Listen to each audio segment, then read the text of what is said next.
According to the Ministry of Energy guidelines, fuel stations must be located at least 1,000 meters away from each other.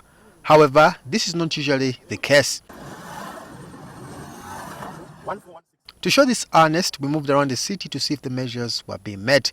We started from City Square to Gaza Road roundabout. From the City Square to Wandegea, in a space of 3 kilometers, there are 4 fuel stations on the same stretch, all the way from City Oil at Bombo Road, which is adjacent to Petro Fuel Station. In total, from City Square to Gaza Road roundabout, we counted about 47 fuel stations in a distance of 16 kilometers. This, in turn, means that there are 3 fuel stations in every kilometer on average.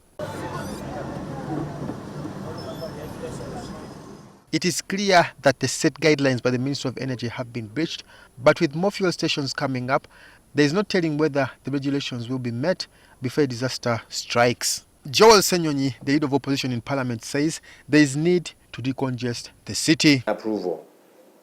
The area.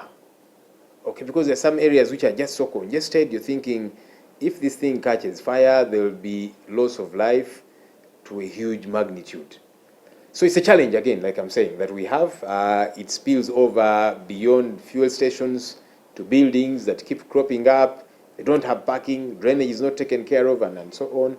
And the authorities that are meant to take charge of this are sleeping on the job. Ssenyonyi has urged government to own up and regulate the locations of fuel stations.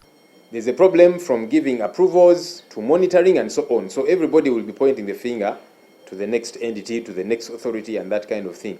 Because there's work that is not being done.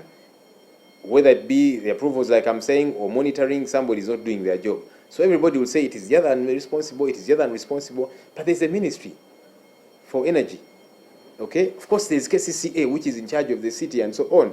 Everybody cannot keep saying, no, it is the other. There's the Building Review Board as well, which is, I want to imagine this falls under that as well, because it's not just fuel, but there's also structure and so on. We need to hold all of these, in my view, responsible. So all of them cannot say, it is the other one, it is the other one, it is the other one.